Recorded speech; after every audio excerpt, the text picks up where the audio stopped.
The sheriff of the court has left Winnie Madikizela Mandela's house in Soweto without going ahead with the auction of her movable goods. And Edna Molewa says South Africa will not run out of water in the next 100 years.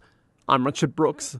The sheriff of the court has left Winnie Madikizela Mandela's house in Soweto without going ahead with the auction of her movable goods. The ANC stalwart owes educational institution Abbott College 40,000 rand for tuition of a grandniece. There's been no answer to the knocks of the sheriff despite there being activity on the premises. Norma Bulane reports.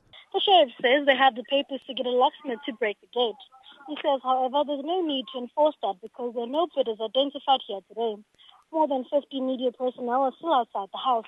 The sheriff says they will schedule another day for the auction to take place. Lawyers from both sides have been unavailable for updates. Mama Bolani, SABC News, Soweto. Medical experts say a pulmonary embolism is often confused with cardiac problems. This follows reports that renowned TV and radio presenter Vuyo Mbuli died of a pulmonary embolism. A post-mortem has shown that Mbuli had blood clots in his veins that caused a blockage in his lungs. Director of Critical Health at the Charlotte Maxeke Hospital, Professor Guy Richards, says a pulmonary embolism is clots that appear in the upper legs, eventually moving up to the lungs. Richards says if the clots are large enough, they decrease the flow of blood, which decreases the flow of oxygen to the lungs. He says this usually results in shortness of breath. In Mr. Mbuli's case, the possibility is that his clotting, there may have been an underlying congenital or heritable clotting abnormality, but also he had just driven down from Johannesburg. If you coupled the relative immobility of sitting in the car for a long period of time and then an abnormality of clotting so that he had an increased tendency to clot, that could potentially cause a problem. Water and Environmental Affairs Minister Edna Molewa says South Africa will not run out of water in the next 100 years. Molewa presented her department's budget vote for the current financial year in Parliament. Molewa says while there are shortages in some parts of the country, it's not true that South Africa will run out of water in the foreseeable future.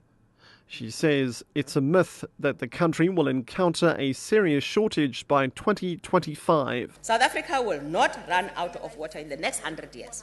This is not to say that there are no challenges regarding the water resource availability. We are confident that because of our planning, future programs in the water and management, we are actually geared towards sustainability and successful and secured future in the water sector. Calls are mounting for government to release a full list of national key points. This follows Justice Minister Jeff Radebe's statement that the Waterkloof military base in Pretoria is not a national key point, but a strategic military base. The base has been in the news after it was used by the Gupta family and their wedding guests. Reports say there are 182 national key points in South Africa. However, not all South Africans know where they are and what they are. Edwin Itsidi reports. Previous calls for the release of a list of national key points have been ignored by government. Earlier in the year, State Security Minister Siyabonga Cwele said the release could aid culprits who want to harm the president or others protected by the National Key Points Act. Right to Know campaigns, Dale McKinley says, should government refuse to release the list of national key points to the public, they will go to court. Our only real option at this stage is to take potential legal action, and that is what we are considering at the moment. The SAPS has said there will be 197 national key points by 2016.